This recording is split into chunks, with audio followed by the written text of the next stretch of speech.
जटिल समस्या हो या भाग्य बाधा हो, व्यापार, नौकरी, शादी की समस्या, करियर की चिंता हो या वैवाहिक जीवन में हो सुख का अभाव, पाइए अपनी समस्त ज्योतिषीय तथा वास्तु समस्याओं का सरल, चमत्कारी, प्रभावशाली समाधान। एक जाना माना और विश्वसनीय नाम, आचार्य पंडित श्री वैभवनाथ शर्मा जी, काशी के 400 वर्ष पुराने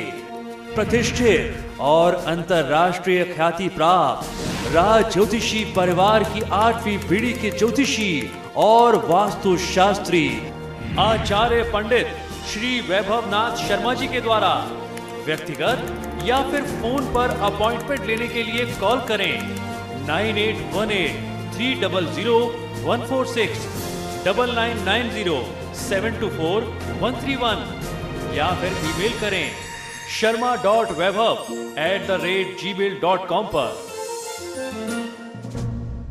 और चले अब जान लेते हैं आज का महा उपाय। जी बिल्कुल, आज के महा उपाय में हम लोग विद्यार्थियों की सहायता के लिए, आपके मार्गदर्शन के लिए, स्टूडेंट्स की थोड़ी सी हेल्प करने के लिए हम ये प्रयास कर रहे हैं कि आपको जानकारी दे सकें कि किस प्रकार के योग अगर कुंडली में होंगे, कैसे लक्षण कुंडली में मिलते हैं, तो जातक की शिक्षा कैसी होगी, पढ़ाई लिखाई कैसी हो सकती है और किस दिशा में और किस क्षेत्र में आपको अपना करियर बनाने का प्रयास करना चाहिए। आप उसी क्षेत्र में अगर शिक्षा प्राप्त करेंगे तो आपको अपना करियर बनाने में थोड़ी सी सुविधा मिल सकती है। ग्रहों के अनुसार आपको अपना विषय, अपना सब्जेक्ट किस प्रकार चुनना चाहिए और आपको अपना करियर किस प्रकार चुनना चाहिए। अगर आप अपनी कुंडली के ग्रहों के आधार पर अपना सब्जेक्ट चुनते हैं और उसके आधार पर अपना करियर बनाते हैं तो निश्चित ही आपको बाकी लोगों के अनुपात में कहीं ज्यादा जल्दी सफलता मिल सकती है, जीवन में संघर्ष कम होगा। तो विद्यार्थियों की सहायता के लिए एक छोटी सी पहल है हमारी। आशा करते हैं कि आपको ये पहल पसंद आएगी और आने वाले कुछ एपिसोड्स में हम लगातार आपका मार्गदर्शन इस तरीके से करते रहेंगे।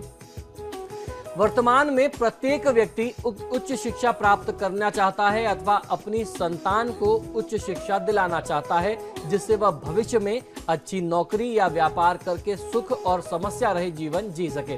दूसरे शब्दों में यदि कहा जाए कि प्रत्येक व्यक्ति संतान को उच्च शिक्षा दिला करके उसका अच्छा करियर बनाना चाहता है। उच्च शिक्षा प्राप्ति के लिए कुंडली का चतुर्थ, पंचम और उसके साथ साथ द्वितीय भाव में स्थित ग्रहों और उनके स्वामियों की स्थिति, पंचमेश, चतुर्थेश और द्वितीयेश के साथ शुभ और अशुभ ग्रहों की स्थिति, दृष्टि और युति के साथ साथ दशमेश और दशम भाव की स्थिति के साथ साथ चतुर्थ विषांश कुंडली और दशमांश कुंडली तथा कारकांश कुंडली का अध्ययन शिक्षा, वाणी, बुद्धि तथा तर्क शक्ति आदि के बारे में बताता है।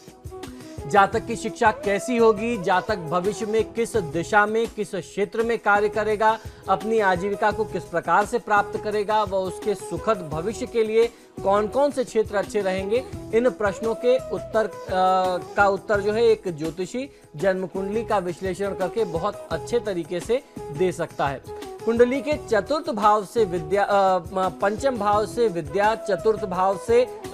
सुख और ज्ञान की स्थिति पंचम भाव से भी पता लगती है और पंचम भाव से बुद्धि की स्थिति भी पता लगती है। द्वितीय भाव से वाणी, आठवें भाव से सामान्य ज्ञान और गुप्त विद्या तथा दशम भाव से विद्या जनित यश और आजीविका का ज्ञान होता है। इन सभी भावों में स्थित ग्रह, इनके स्वामी ग्रह आदि का विश्लेषण करके जातक की शिक्षा और विद्या का क्षेत्र कैसा रहेगा तथा भविष्य कैसा रहेगा ये जाना जा सकता है। विषय के चुनाव हेतु कुंडली के चौथे, पांचवें भाव का प्रमुख रूप से अध्ययन करना चाहिए। खासतौर पर जब आप अपने सब्जेक्ट को लेकर के परेशान हो रहे हो तो अपने सब्जेक्ट को चूज करने के लिए फोर्थ और फिफ्थ हाउस का एक अच्छा सा स्टडी करना चाहिए कि उसका संयोग, उसके स्वामियों का संयोग किस ग्रह के साथ बन रहा है, तब आपको कोई निर्णय पर पहुंचना चाहिए। साथ ही साथ लग्न यानी व्यक्ति के स्वभाव का भी विवेचन करना चाहिए। उस व्यक्ति का स्वभाव क्या कहता है, स्वभाव के अनुसार कौन सा करियर, कौन सा सब्जेक्ट उस जातक को सूट करता है, ये भी निर्णय साथ में करना चाहिए। तो आइए जानते हैं कि ग्रहों के अनुसार किस प्रकार से आप अपना विषय चूज कर सकते हैं। यदि चौथे और पांचवें भाव पर हो इन ग्रहों का प्रभाव तो आपके विषय किस प्रकार से होंगे, आइए आपको बताता हूं। सबसे पहले सूर्य का प्रभाव यदि 4th और 5th हाउस में बन रहा है तो जातक आर्ट्स की फील्ड में जा सकता है, विज्ञान की फील्ड में जा सकता है, और अगर अपना बिजनेस करना चाहता है तो खासतौर पर फर्नीचर से जुड़ा हुआ या इंटीरियर से जुड़ा हुआ बिजनेस करेगा तो उसको फायदा कहीं अधिक मिलेगा। इसके बाद अगर चौथे और पांचवें भाव पर मंगल का प्रभाव बन रहा है तो वह व्यक्ति जीव विज्ञान की तरफ जाएगा तो उसको बहुत अच्छा फायदा मिल सकता है।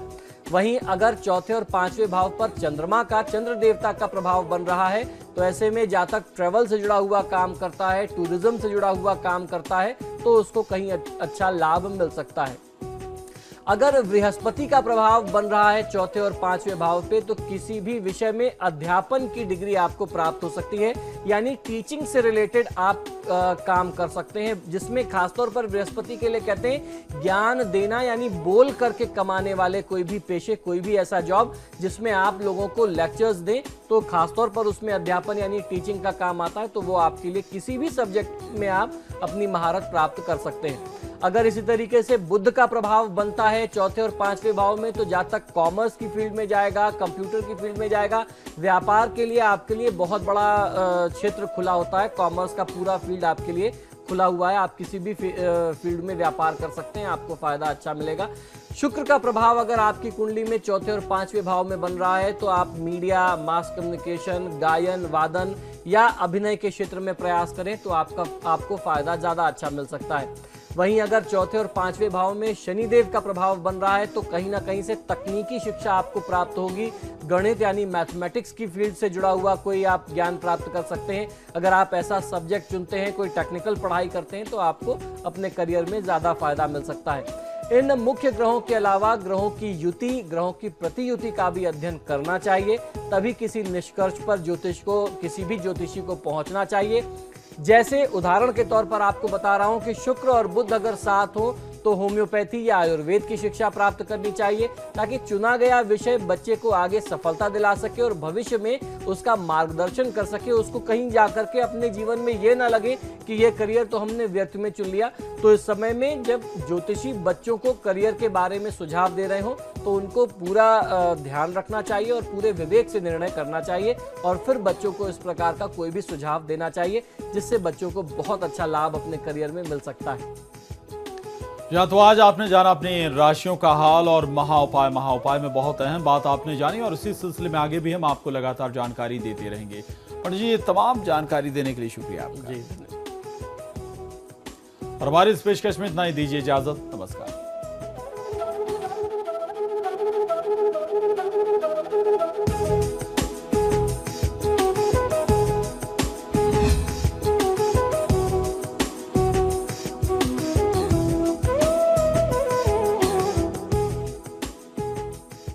जटिल समस्या हो या भाग्य बाधा हो, व्यापार, नौकरी, शादी की समस्या, करियर की चिंता हो या वैवाहिक जीवन में हो सुख का अभाव, पाइए अपनी समस्त ज्योतिषीय तथा वास्तु समस्याओं का सरल, चमत्कारी, प्रभावशाली समाधान। एक जाना माना और विश्वसनीय नाम, आचार्य पंडित श्री वैभवनाथ शर्मा जी, काशी के 400 वर्ष पुराने प्रतिष्ठित और अंतरराष्ट्रीय ख्याति प्राप्त राज ज्योतिषी परिवार की 8वीं पीढ़ी के ज्योतिषी और वास्तु शास्त्री आचार्य पंडित श्री वैभवनाथ शर्मा जी के द्वारा व्यक्तिगत या फिर फोन पर अपॉइंटमेंट लेने के लिए कॉल करें 9818 300 146 9990 724 131 या फिर ईमेल करें sharma.vaibhav@gmail.com पर।